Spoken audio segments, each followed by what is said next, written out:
আসসালামু আলাইকুম, সবাইকে আমাদের কম্পিউটার অফিস অ্যাপ্লিকেশন কোর্সে স্বাগতম। আজকে আমরা মাইক্রোসফট এক্সেল এর খুবই গুরুত্বপূর্ণ একটা ক্লাস করব, সেটা হলো গোল শেক। অর্থাৎ গোল শেক পদ্ধতি অবলম্বন করে বিভিন্ন সুদ হিসাব তৈরি করা কাজটা আমরা করব। তো এটা হচ্ছে মূলত বকেয়া টাকার উপর যে সুদটা আসে, যে মাসিক সুদটা আসে সেটাই তৈরি করা। তো সেটা হলো গোল শেক পদ্ধতি অবলম্বন করে। তো আমরা স্টার্ট করি, দেখি গোল শেক পদ্ধতিটা কিভাবে ছক তৈরি করতে হয় সেটা আগে জানতে হবে। তো আমরা এখানে ছকটা লিখবো এইভাবে, এ থেকে জি পর্যন্ত, এ থেকে জি পর্যন্ত কলামগুলো নিয়ে মার্সেল। তারপরে এর ভিতরে আমরা লিখে দেব গোল শেক। গোল শেক অর্থাৎ গোল শেক হলো মূলত আমাদের একটা পদ্ধতি। এই পদ্ধতি অবলম্বন করে আমরা বিভিন্ন ধরনের হিসাব নিকাশের সুদের হিসাব করে থাকি। তো যাই হোক, এতটুকু আমি এখানে বর্ডার দিয়ে দিচ্ছি, অল বর্ডার, কারণ কাজটা ভালো করার জন্য। আচ্ছা, এ নম্বর কলামে আমাকে লিখতে হবে নেম, বি নম্বর কলামে লিখতে হবে ইন্টারেস্ট, তারপরে লিখতে হবে ট্রাম, তারপরে প্রাইস, ডাউন পে অর্থাৎ নগদ মূল্য, তারপরে লিখতে হবে লোন, তারপরে মান্থলি পে।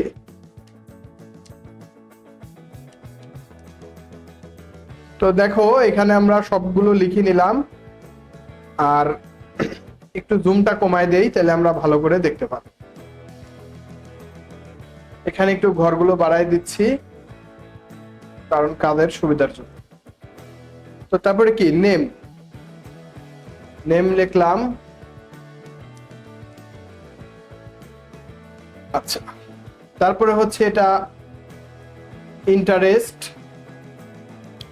অর্থাৎ ইন্টারেস্ট হলো 10%। কেন 10% দিচ্ছি আমরা বিস্তারিত বললে সবাই বুঝতে পারবে। তারপর ট্রাম হচ্ছে সময় বা কিস্তির পরিমাণ, যেমন 12 কিস্তিতে পরিশোধ বা 12 মাসে পরিশোধ এরকম।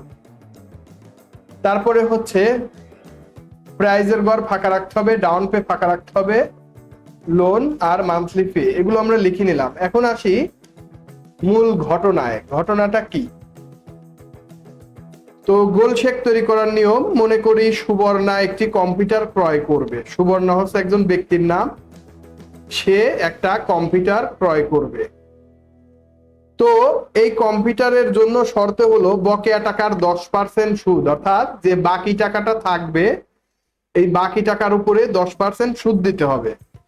এখন মোট মূল্যের 50% নগদ দিতে হবে এবং প্রতি মাসে 5,000 টাকা পরিশোধ করতে হবে। তার মানে আমাকে এখানে বলতেছে যে মোট মূল্য, অর্থাৎ একটা কম্পিউটারের তো একটা টোটাল প্রাইস আছে না? তো এই টোটাল প্রাইজের উপর 50%ই নগদ দিতে হবে, অর্থাৎ ডাউন পে। ডাউন পেটা কি নগদ মূল্য না? নগদ মূল্য, এটা হচ্ছে 50% দিতে হবে। এখন প্রতি মাসে 5,000 টাকা পরিশোধ করতে হবে ওই সুবর্ণাকে, অর্থাৎ ওই যে বাকি যে 50% থাকবে 10% সুদ হিসেবে, এর জন্য তাকে কিন্তু 5,000 টাকা পরিশোধ করতে হবে। এখন সর্বোচ্চ কিস্তি 12টি। সর্বোচ্চ কিস্তি কয়টি? এই যে আমরা এখানে লিখছি ট্রাম 12, আবার 12 মাসে 1 বছরও হতে পারে, সেটাও হতে পারে। তো আমরা এখানে কিস্তির পরিমাণ লিখে নিলাম 12টি। এখন নির্দিষ্ট শর্ত সাপেক্ষে মোট ক্রয় মূল্য, অর্থাৎ মোট ক্রয় মূল্য, তারপরে বকেয়া টাকা এবং নগদ টাকার পরিমাণ বের করব। মোট ক্রয় মূল্য, বকেয়া টাকা, নগদ টাকার পরিমাণ বের করতে হবে। এখন উত্তর, উপরের প্রশ্ন থেকে আমরা যা পেলাম তার পরিপ্রেক্ষিতে যা বের করতে হবে তা গোল শেক পদ্ধতি অবলম্বন করে বের করতে হবে। সেক্ষেত্রে প্রশ্নের প্রাপ্ত তথ্যগুলো নিচের ছকে লিখে যা আমরা সূত্র ফেলে বের করতে পারবো। আচ্ছা, এখন সূত্রতে কি বলতেছে? E3 সেলে সেল পয়েন্টার রেখে, E3 বলতে আমার এটা কি ডাউন পে না? Down pay. E3 সেলে সেল পয়েন্টার রেখে B3 গুণন 50%, বিটা কি ইন্টারেস্ট। তাহলে ইন্টারেস্টের সাথে এই যে 50% নগদ মূল্যর কথা বলছিল, এই নগদ মূল্যটা জাস্ট গুণন করে দেব। ক্লিয়ার?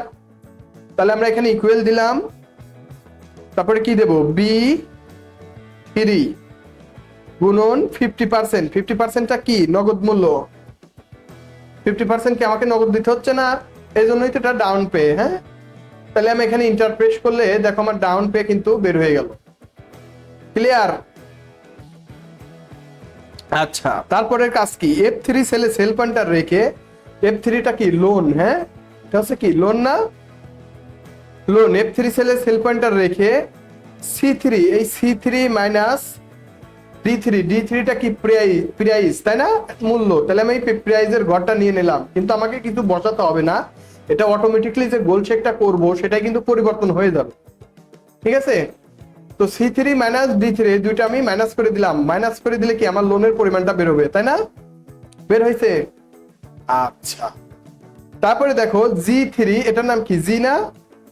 G3 সেলে সেল পয়েন্টার রেখে ইকুয়াল PMT হচ্ছে পেমেন্ট মান্থলি ট্রান্সফার। ঠিক আছে? PMT মানে কি? হ্যাঁ, পেমেন্ট মান্থলি ট্রান্সফার। তারপর কি? ব্র্যাকেট দিবে একটা। এখন ইন্টারেস্টের ঘর, এটার নাম কি? B3 ভাগ 12। কেন দিলাম? কিস্তির পরিমাণ কত? 12। এবং মাসিক পরিমাণ কত? 12 মাসে 1 বছর না, যেহেতু কিস্তিটা পরিবর্তন করতে হবে আমাকে কি? প্রতি সপ্তাহে। অর্থাৎ আমাকে 12 কিস্তিতে বা 12 মাসে আমাকে এটা পরিশোধ করতে হবে। তো সেই জন্য B3 ভাগ 12 দিয়ে দেব। তারপরে কি? C3টা কি? আবার আমি C3টা নিয়ে নিব। দেখো এখানে ট্রাম C3 কমা মাইনাস F3টা কি? লোন না? লোন। তো এখন ব্র্যাকেটটা ক্লোজ করে দিই। এখানে কি বোঝা গেল? B3 এর সাথে 12, অর্থাৎ সময়টা আমরা ভাগ করে দেব, তারপরে C3 কমা মাইনাস F3টা হচ্ছে আমাদের লোন। এখন যদি আমি ইন্টারপ্রেস করি, আমার এখানে দেখো ইউরো একটা চলে আসছে, আইকন চলে আসে। তো আমি চাচ্ছি কারেন্সিটা যাতে ডলারে হয়। কিসেতে হয়? ডলার। সেজন্য এটাকে সিলেক্ট করে আমরা এই নাম্বারে এখানে ক্লিক দিব, একটা ডায়লগ বক্স আসবে, আর এখান থেকে আমরা ডলার চিহ্নটা দিয়ে দেব, কারণ যাতে আমরা কারেন্সি বুঝতে পারি। এটা ইংলিশ আছে, নিউজিল্যান্ড, ইউএসএ, তো আমরা ইউএসএটাই দিয়ে দিলাম। ওকে, দেখো ডলার চিহ্ন আসছে। এখন আমাদের যে কাজ সেটা হচ্ছে কি? আমাদের একটা পদ্ধতি, আমি বললাম যে গোল শেখা একটা পদ্ধতি, এই পদ্ধতি অবলম্বন করে কিন্তু বের করতে হবে। আমি এদিকে দেখো, সেল পয়েন্টার G3 সেলে রেখে, G3 এই সেলে রেখে data ribbon box what if analysis program এখানে রেখে আমরা দেখবো যে ডাটা রিবন বক্স কোথায় আছে। এই যে ডাটা থেকে হোয়াট ইফ অ্যানালাইসিস, এই যে হোয়াট ইফ অ্যানালাইসিস প্রোগ্রাম, এখানে ক্লিক করে গোল শেক ডায়লগ বক্স, অর্থাৎ এখানে আছে কি? গোল শেক আছে না? গোল শেকে ক্লিক দেব। গোল শেকে ক্লিক দিলে একটা ডায়লগ বক্স আসবে।